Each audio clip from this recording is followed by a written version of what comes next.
Bem-vindos, inscrevam-se e deixe seu comentário. Os chineses prezam muito o respeito pelos ancestrais e têm uma reverência especial por aqueles que já se foram. Mesmo ao encontrar uma tumba desconhecida na estrada, a etiqueta manda que se faça uma reverência com as mãos em oração. Como diz o ditado, cortesia nunca é demais. Embora o mundo dos vivos e dos mortos seja distinto, esse gesto é uma constante entre ambos. É comum ouvir dizer que certas áreas eram cemitérios ou terrenos sagrados antes de serem incorporadas às cidades. Na medida em que as cidades crescem, muitos locais que antes eram remotos e inabitados tornam-se parte das áreas urbanas. Assim, não é surpreendente que esses antigos cemitérios sejam agora áreas comerciais ou residenciais. Geralmente, se esses locais forem bem cuidados, não há motivo para se preocupar. As estradas são as artérias de uma cidade, trazendo inúmeras conveniências à nossa vida. Porém, junto com essa conveniência, vem o aumento dos acidentes de trânsito que vitimam incontáveis pessoas a cada ano. No interior, sempre que uma nova estrada ou ponte é construída, há um ritual para venerar os deuses da estrada e da ponte, na esperança de garantir segurança para os viajantes. Pode não ser eficaz, mas ao menos traz um certo conforto psicológico. Desde tempos antigos, os sábios e líderes religiosos utilizavam cerimônias para educar e consolar as pessoas. Embora seja natural que acidentes de trânsito ocorram em qualquer estrada, se uma via em particular testemunhar acidentes repetidamente, não se pode simplesmente atribuí-los ao acaso. A ciência pode sugerir que seja um problema de design da estrada ou outros fatores, mas, segundo a crença popular, pode haver algo de sobrenatural envolvido. Não muito longe de onde eu morava, havia uma grande estrada. Antigamente, era apenas um pequeno caminho sombreado, mas, com o desenvolvimento urbano, essa pequena estrada tornou-se obsoleta e o governo decidiu alargá-la. Começaram a demolir os prédios residenciais ao longo da estrada para expandi-la. A demolição dos edifícios não foi problema, mas ao escavar para instalar as tubulações, encontraram várias figuras de cerâmica estranhas, incluindo figuras humanas e animais. A equipe de construção ficou preocupada, não pelo estranho achado em si, mas pelo receio de que o Departamento de Patrimônio soubesse e bloqueasse o local, interrompendo a obra. Qualquer dia de atraso representaria prejuízos financeiros. Assim, os trabalhadores foram instruídos a não contar a ninguém sobre os achados. As figuras foram rapidamente removidas e as tubulações foram enterradas como se nada tivesse acontecido. A obra progrediu sem problemas e a estrada foi concluída antes do prazo previsto. 3 meses após a inauguração, tudo ainda estava tranquilo. Porém, após esses 3 meses, as luzes ao longo da estrada começaram a falhar misteriosamente. Inicialmente, pensaram que fosse um problema com a tensão da rede elétrica, mas após uma inspeção, nada foi encontrado. Como não houve grandes incidentes, simplesmente substituíram as lâmpadas. Depois disso, os acidentes de trânsito começaram a ocorrer com frequência naquela estrada. Em média, acontecia pelo menos um acidente por mês, e no pior dos casos, 5 ou 6 em um único mês.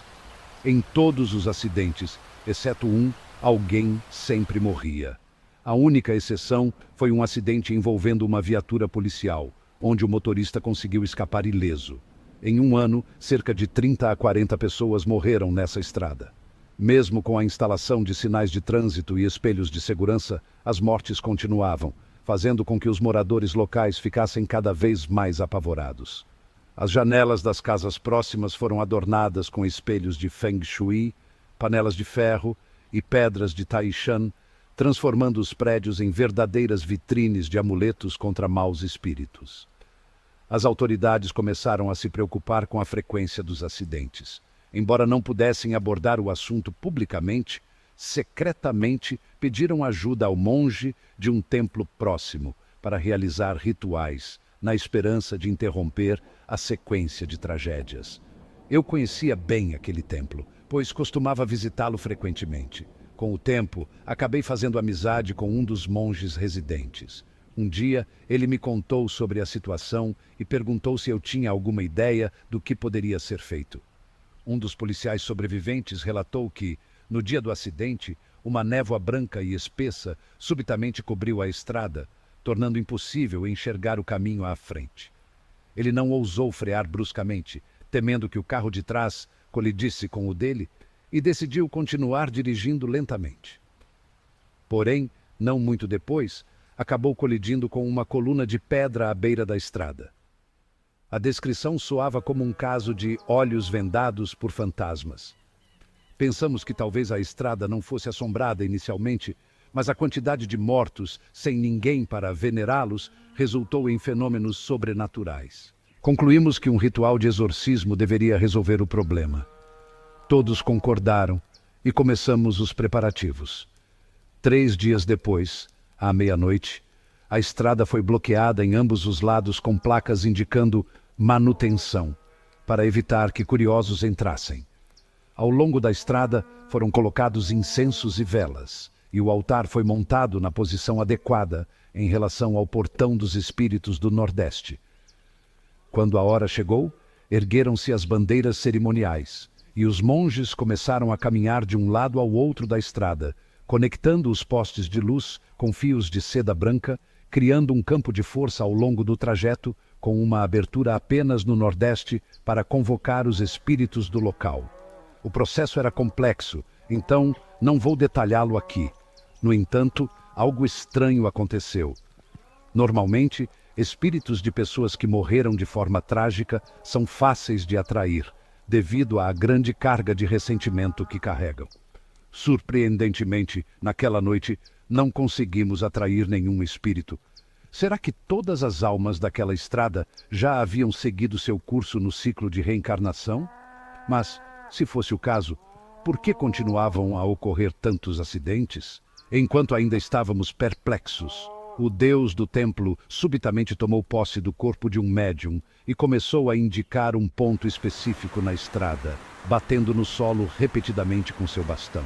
A experiência sugeria que havia algo de errado debaixo daquele ponto. Como era tarde da noite e estávamos sem ferramentas, decidimos marcar o local e retornar no dia seguinte para relatar o ocorrido. Na manhã seguinte, o monge relatou o incidente às autoridades, mencionando que o ritual não teve sucesso, mas que o problema parecia estar no subsolo. O líder prontamente ordenou a escavação. Na tarde daquele mesmo dia, a equipe de construção voltou ao local e começou a escavar. Ao cavar mais fundo, descobriram que o solo estava misturado com fragmentos de cerâmica antiga. À medida que cavavam mais, a quantidade de fragmentos aumentava. Eu notei que aqueles fragmentos não pareciam pedaços comuns de vasos ou potes. Ao olhar mais de perto, percebi que os pedaços de cerâmica estavam cobertos com algo que lembrava inscrições ou símbolos. Percebendo que havia algo de anormal, relatamos imediatamente. Parecia que havia algo mais profundo debaixo da estrada. Depois de mais um tempo de escavação, finalmente desenterramos um objeto completo. Uma pequena estatueta de cerâmica. O monge não conseguiu identificar o que era, mas eu, ao ver a figura, fiquei assustado. Era uma antiga besta cerimonial, usada para selar energias malignas em campos de batalha ou locais de execução. Os símbolos agora estavam claros. Eram os selos dos 8 grandes generais, com cada besta representando uma das 8 direções. Esses selos não eram comuns. Eram usados apenas em situações extremas. O que um artefato desses fazia debaixo daquela estrada? Percebendo que a situação era séria, olhei para o monge, sugerindo que precisaríamos de mais ajuda espiritual. Quando o sol se pôs, o ritual começou novamente. O deus do templo possuía o médium mais uma vez. Desta vez, o deus usou uma vara de bambu para cercar o local onde havíamos encontrado a estatueta. Os trabalhadores, já assustados, hesitavam em continuar a escavação. Trouxeram uma pequena escavadeira para continuar o trabalho lentamente. A máquina cavou mais um pouco e, de repente, encontrou algo sólido. Antes que pudéssemos verificar, o médium correu até a beira do buraco e começou a realizar gestos rituais sobre o local. Quando me aproximei, vi que havíamos desenterrado um caixão de ferro. Chamamos uma equipe para amarrar cordas ao caixão e levantá-lo com cuidado. Inicialmente, os trabalhadores relutaram, mas, sob pressão, 2 deles desceram e amarraram o caixão, que foi lentamente içado. Quando finalmente o colocamos no chão, o caixão fez um som metálico ao tocar o solo, sugerindo que era feito de ferro. Na antiguidade, caixões de metal, especialmente de cobre ou ferro, eram usados apenas em casos extremos, geralmente associados a energias malignas. Enterrar alguém em um caixão de ferro era um método para selar energias negativas ou espíritos poderosos que não podiam ser controlados por outros meios. Enquanto olhávamos para o caixão, o médium, ainda possuído, começou a tremer incontrolavelmente e, de repente, desmaiou. O Deus se retirou abruptamente, deixando-nos em um silêncio opressor. Sabíamos que não podíamos simplesmente ignorar o que havíamos encontrado. A situação agora envolvia algo muito além de nossos conhecimentos. Decidimos lacrar o caixão novamente, enterrá-lo no local onde o encontramos e cobrir o buraco. Após o ritual, os acidentes na estrada pararam completamente. O que exatamente estava dentro daquele caixão de ferro e por que ele havia sido enterrado ali permanecerá um mistério. Mas uma coisa é certa: a estrada agora estava em paz. Inscrevam-se e deixe seu comentário. Até a próxima história.